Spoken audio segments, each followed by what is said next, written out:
Hello, my name is Steve Spain. I am bringing you this house hacking event on behalf of the Morgan Franklin Fellowship. I'm really excited about this topic. Blends a couple of interests of mine, personal finance and real estate. So without further ado, let me pull up the presentation here for you. So house hacking. So tell you a little bit more about myself. So I grew up in Manchester. I live in Goffstown now. I'm married with three children. I work here at Morgan Franklin Fellowship. I work for our parent company, Morgan Legacy Partners, as an investment strategist. I'm a commercial real estate agent. I work as a closing agent, so I'm the person who meets with you to explain all the numbers, do all the paperwork when you buy a property or you do a refinance. I do own a three-family, which I'll be telling you more about this, and a short-term rental up in Vermont, I'll also mention. I own a couple e-commerce businesses that promote locally owned businesses here in New Hampshire, and I formerly worked as a financial advisor at Edward Jones Investments. So what is house hacking? Let's get right to it. So it's a method of buying real estate to live in and converting excess space to income. So it's a newer phrase that was coined in 2015 by Brandon Turner of Bigger Pockets. If you're interested in real estate, if you're interested in learning more, Bigger Pockets is a wonderful resource. It's a forum type format where people from all over the world who are interested in real estate, they post questions and information. There's a blend of very seasoned investors and lenders and agents and first-time home buyers. And it's just any question you can think of. I would definitely advocate to check out Bigger Pockets. So the big advantage of house hacking, it's being able to offset what is commonly your largest monthly expense, which is housing, with rental income that makes a massive difference for your personal finances. So house hacking is not new. I mean, you think about the history of humans, it's not a new concept for multiple groups of people to share the cost of housing. Housing expenses, again, it's one of the largest we face. So if you can split the cost of maintenance with groups of people, it makes a lot of sense. This is how humans have operated for most of our existence. It really hasn't been since the World War II era, 40s and the 50s, where there was this boom in rural development, single family type development, where you had the suburban areas around cities really develop. And that's where we really saw the trend kind of spur away from multi-generational type living. And we're seeing that start to come back now, where we're seeing trends of towns and cities laxing the standards for additional dwelling units or in-law apartments. You're seeing families start to move back together as housing's gotten more and more expensive. So it'll be an interesting trend to see for that piece. But back to house hacking. So here's some examples of house hacking. You could buy a two-family house, a duplex. You could live on one side, rent out the other. You could buy a three-family or four-family, live in one unit, rent out two or three of those units. You can buy a single-family house, bring in roommates for extra bedrooms, or rent extra bedrooms on Airbnb. You could build a tiny house or buy one, live in the backyard, rent out the house out front. So that's an interesting model. I'll also tell you about a system called HipCamp. It's like an Airbnb for campers. This is something I'm doing right now with an investment property. While we're rehabbing the house, we have people paying us to park their RVs behind the house, and they're just camping in our backyard. So there's all kinds of different ways that you can monetize XX space in your property. So some of the goals of house hacking, you're using the income, you're leveraging it to pay the operating expenses of your house. Over the short term, this is going to help you acquire properties quicker. You cash flow to save, invest, pay down debt. So leveraging the income from the property to offset your base expense makes a huge difference for your personal cash flow situation. This is really the biggest driver of wealth generation. A lot of people get caught up on the return that you can get on an investment, but not the pure contributions that you're making. If you have cash flow, if you're turning a profit every month personally, you're able to save more, invest more, you can pay down debt quicker. So it's a real big difference for you. And then also, when you're owner occupying these properties, you can utilize low money down programs for first time home buyers, which is what I did. But even thereafter, if you're going to own or occupy a property, you have options where you could put 10% down or 15% down, as opposed to an investor who's not going to own or occupy a property. They're pretty much stuck with at least 20% down is what they need to do. So it does give you an advantage as an owner occupied investor with house hacking to potentially secure more properties that way with lower down payments and less money out of your pocket. Over the long term, this can be a retirement method. Rental income is going to keep paying down the mortgage. Properties are going to appreciate, and you can retire on this. You can either retire on the rental income, you can have that mortgage paid down, and you could sell the property. That property is going to appreciate over time, so you're likely going to have a much more valuable property than what you bought for it years ago. So let me tell you about my story. So I grew up in a two-family house in Manchester. My grandmother lived above us. We lived on the first floor, and my family, we lived for free. And it was always great having my grandmother above. It was something that really incited all this to spark the goal for me to do this. I remember taking a real estate investing and finance course in college, and the idea of owning my grandmother's house just hit me like a ton of bricks. I remember just thinking, so I can own a house, someone can pay the mortgage for me, and I can live for free. Why isn't everybody doing this? And it just kind of stuck with me and really rung in my heart that that's definitely something I wanted to do coming out of college. So here's the house right here that I grew up in. My grandmother put that little gate and fence in there so I didn't run out into the street as a little kid, though I did find ways. But that is the house that started it all for me. So anatomy of my first home hack. So I purchased a three-family with a partner in March 2012 for $200,000. It's a three-family house. It's 6 bedrooms, 3 baths, and it's a little over 4,000 square feet. Each apartment has 2 bedrooms and 1 bath. I bought it off the market. It was a guy I work with actually. When I was at Edward Jones Investments, I was working as a financial advisor. He came into the office one day complaining about a water heater going out. It was a property that he grew up in. He inherited from his mother, and he was just tired of dealing with the tenants. He was tired of dealing with the maintenance issues, and I just so happened to be looking.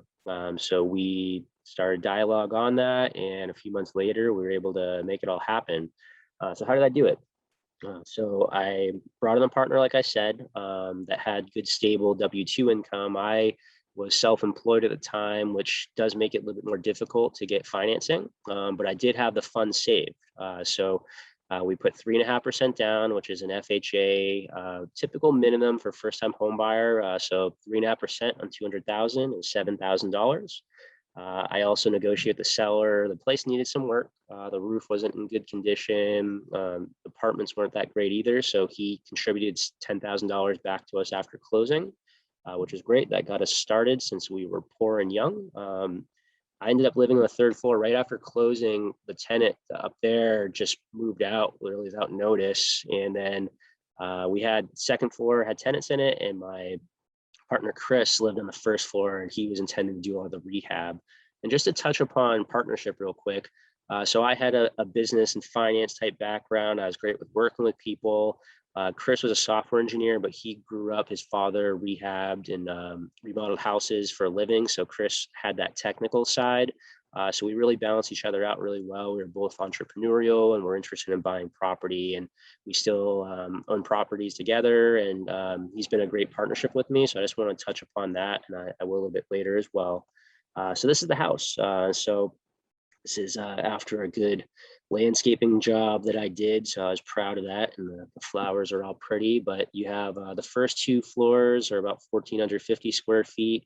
The 3rd floor with these kind of crazy skylights up here is where I lived. So you can't really tell by this picture, but these skylights were they were fabricated. These weren't, you couldn't just buy these from Home Depot. They're about 8 feet tall and 4 feet wide each.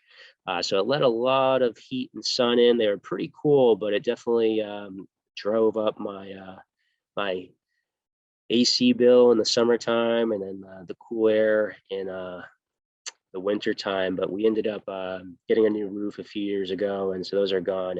The option to replace them was about $8,000 or $200 to cover them up. So $200 it was. So this is the property that kind of got us started for it. I lived there for about 6 years.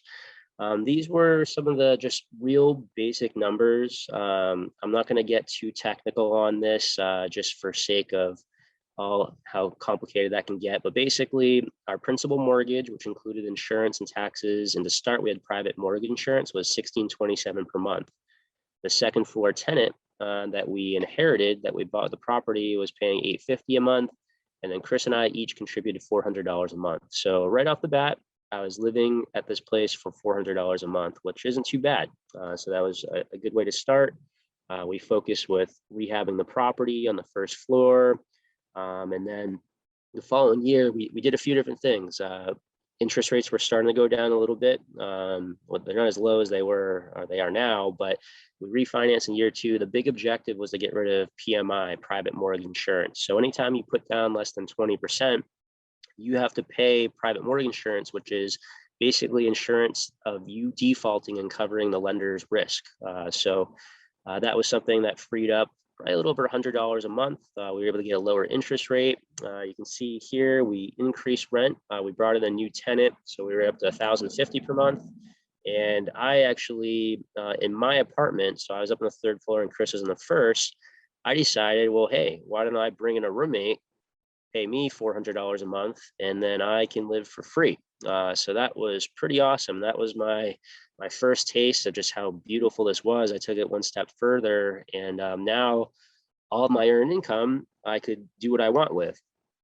So when you're house hacking, the priority is cash flow. Cash flow is king, not just cash is king. So you want to think about your house as your house Inc. It's a business. You're looking to turn a profit each month. So cash flow each month, which, cash flow is, income beyond your expenses. You're looking to turn a profit. That's what gives you the option to save, to pay down debt, invest, or you could just work less. So once you have more income coming in, there's a spot where you have enough passive income from properties. If you keep going down that path where you don't need to earn income any longer, you have passive income.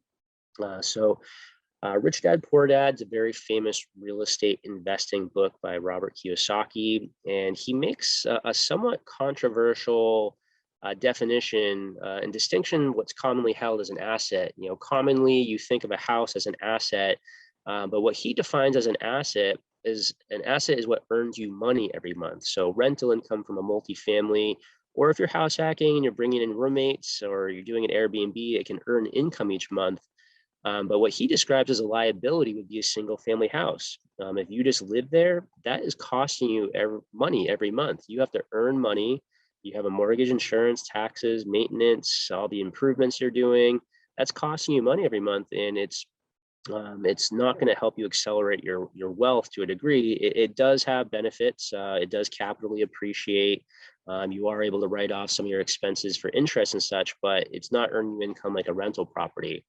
The other big piece here with cash flow is rental income. Just like inflation and the cost of everything around us, rental income tends to go up every time over time. So as you hold a property longer, that rent's going to keep going up. I now, for the same apartment that I had in 2012, floor 2 was gaining $850 a month when we started. Now gets $1,500 a month 9 years later. So it's very powerful. So here I want to spend a little time on this. So this first column here is single family home versus a 2 or 3 family. So assumptions here, say your household, so it could be you and a spouse or a girlfriend, however you want to look at it. You earn $4,000 a month. So your total income is $4,000 a month.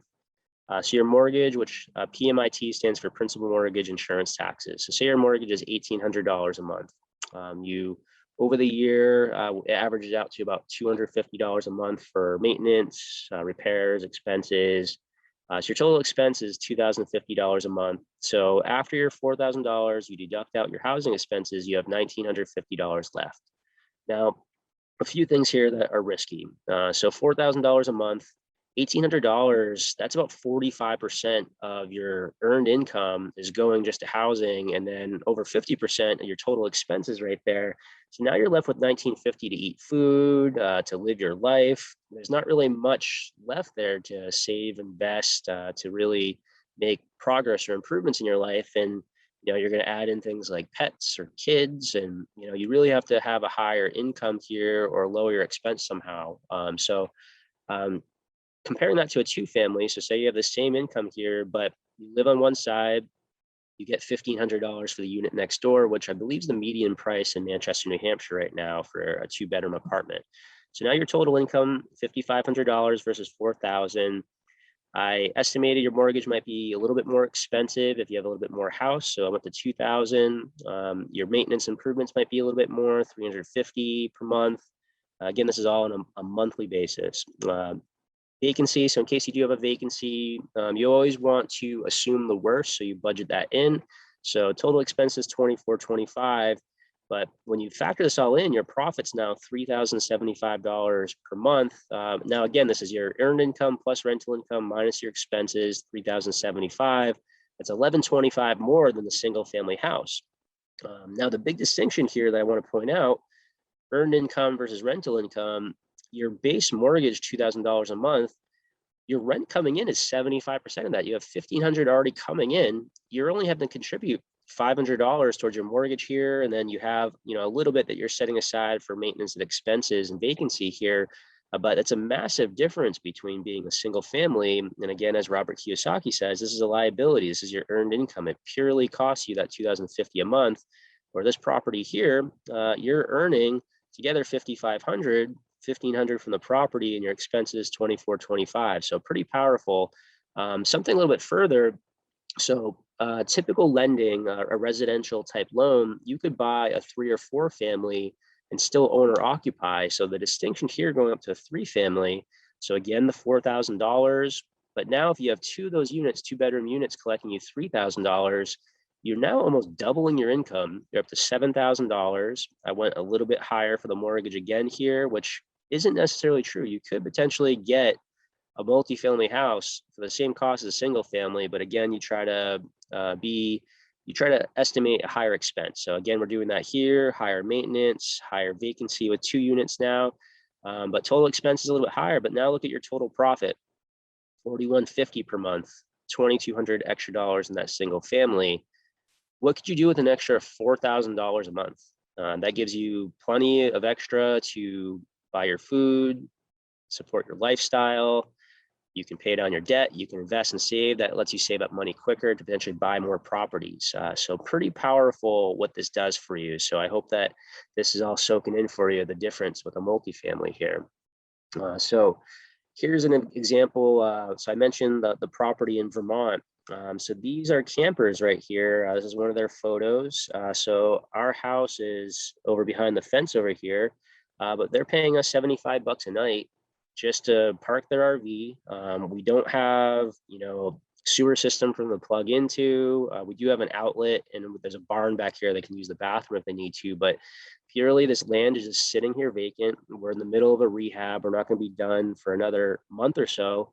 But this is a way for us to offset the cost of our mortgage while we're rehabbing the property and dumping a lot of money into the property to improve it. So anytime that you can get creative, and I mean, the biggest thing you're trying to eliminate here is your ongoing expenses. So this is a way for us to get some new money, some new revenue to help offset the expense. So getting into just some general financial benefits of buying real estate. So I've hit on it several times, and I can't mention enough, is cash flow. Being able to have consistent, improving, and increasing income as the years go by to offset your expense makes a huge difference. The tenants are going to be paying the mortgage for you. I mean, think about this. You're leveraging the rental income to pay the mortgage. And a 2 or 3 family and 4 family, they can outrightly be paying the mortgage for you. You can be in situations where your earned income isn't even paying the mortgage. You also have capital appreciation. Houses tend to go up on average of 3% per year. This past year, it's been more like 15 or 20%, but you have capital appreciation. So they're paying down the mortgage for you. The house is going up in value. The repair work you do, so if you're doing repair work in units that you don't live in, talk to your accountant about this, but you can claim the repair work that you did there. So if you did a whole new kitchen, if you did flooring, you painted all the walls or carpet, that's all stuff that you can write off. You have depreciation as well. And again, your accountant can interpret that better, but you can depreciate the house each year, which gets you tax savings as well. Now, I also want to make the distinction here. We set up savings accounts for our properties. So we have excess money each month that we earn from the income that we just save from the rental income. And that's what we use to pay the mortgage. So on a monthly basis, it's going to come in and pay the mortgage, but we have excess. So any type of improvements, repairs, any type of maintenance that's needed, that savings accounts, we're purely just using the money we've earned from the rent, and we just pay any issues that come up, which I'm going to go over this next page because there's certainly lots of issues that come up. Leverage. So the idea of leverage. So if you were to take my example, I put down $7,000 with Chris. We bought this property that was $200,000 at the time.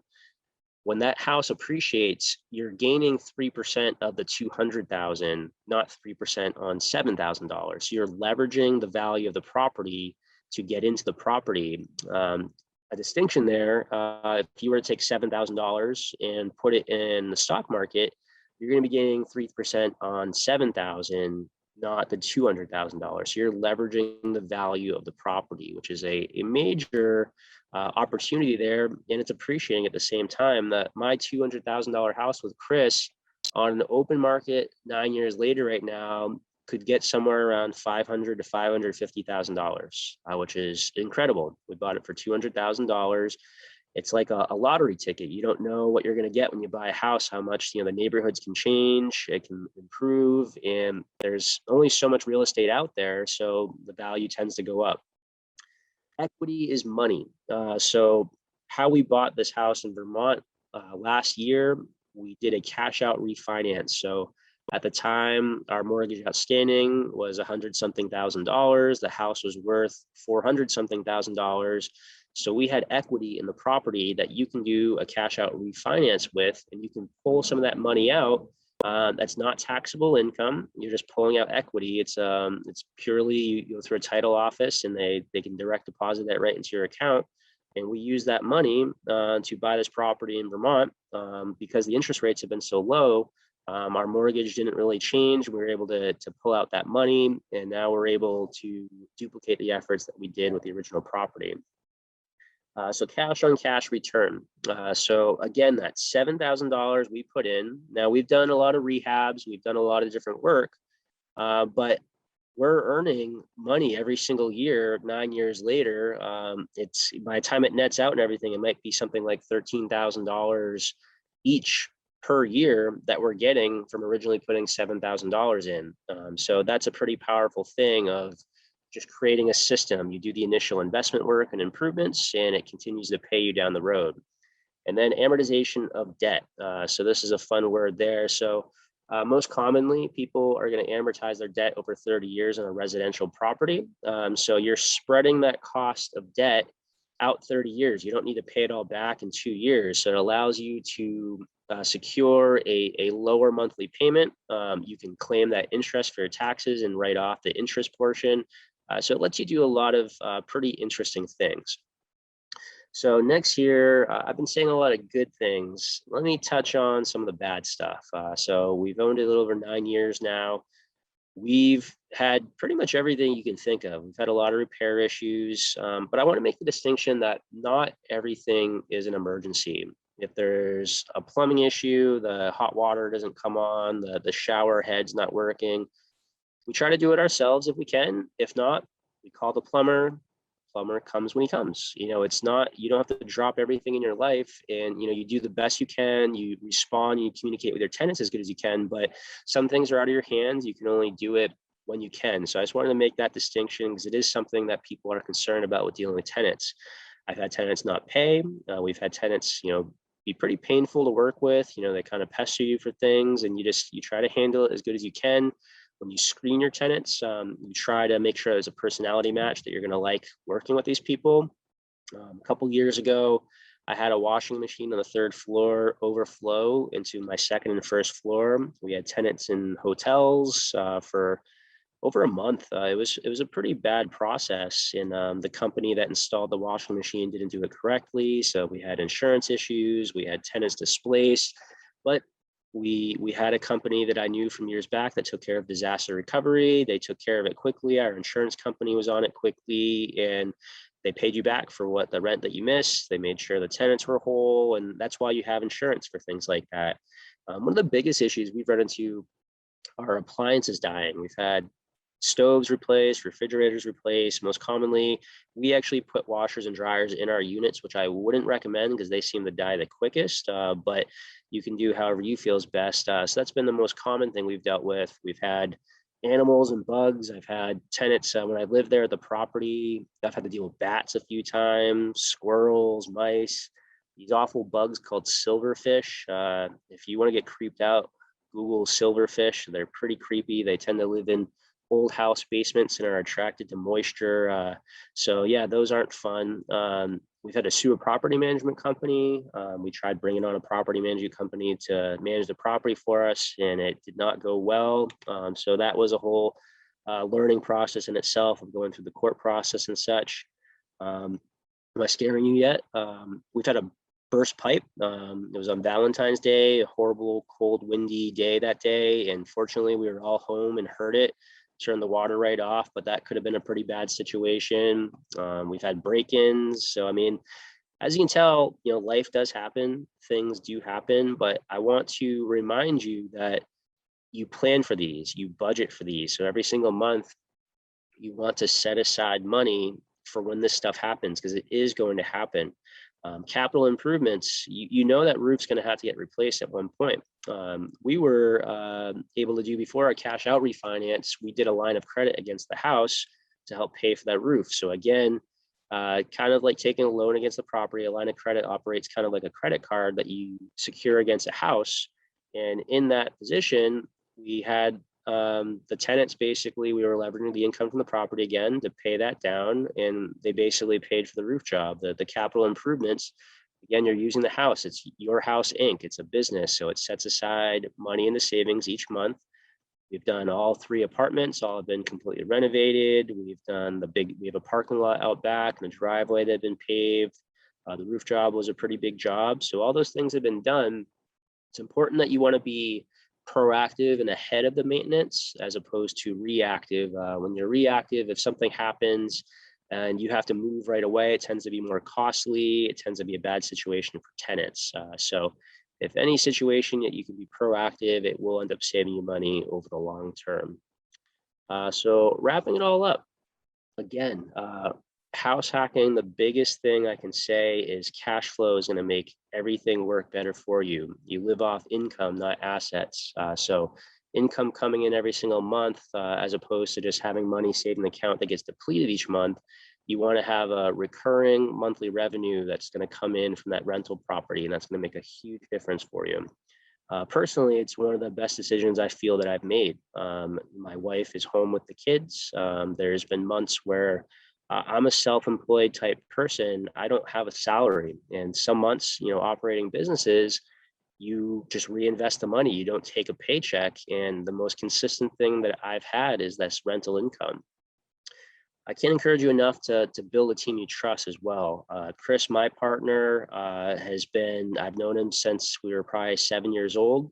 We balance each other really well. We always try to make everything as 50-50 as we can. He's been an invaluable partner and someone that I trust. It's basically come tax time.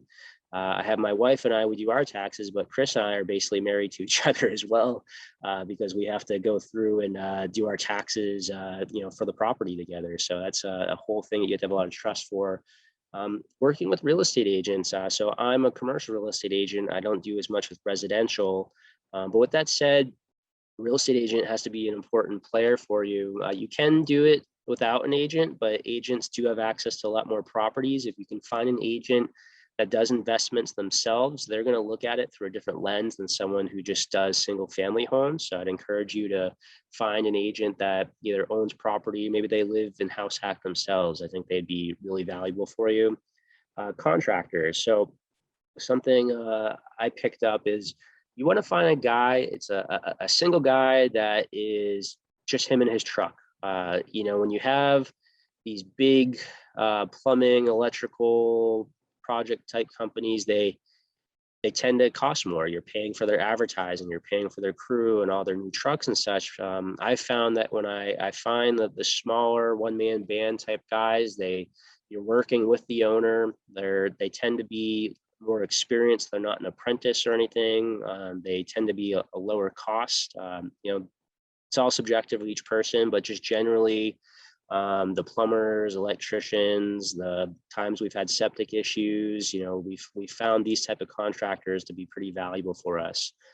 Working with a lender, this is a personal, a lot of communication. You're showing all your checking accounts, your income. This is not conversations that you typically have with people. So you need to have a lender that you feel comfortable with.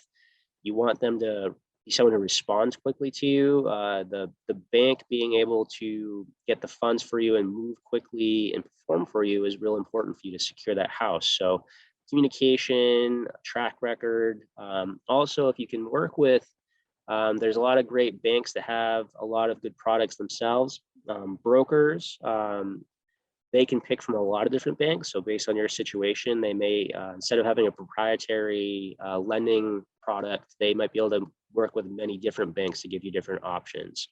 But to circle all this back, I want to just reiterate that the good absolutely outweighs the bad with house hacking and investing in real estate in general. If you get systems in place, as long as you keep learning, the bad situations tend to be very short term. The good situations definitely are a lot longer and lasting. So I'd absolutely recommend that you get into house hacking, especially if you're looking to start out. Feel free to email me. Again, I work with Morgan Franklin Fellowship here. This is my email address below, Steve@Morgan Franklin Fellowship. Otherwise, I hope you enjoy this presentation, and I hope to hear about some of your stories of buying some properties. Thanks, guys. Take care.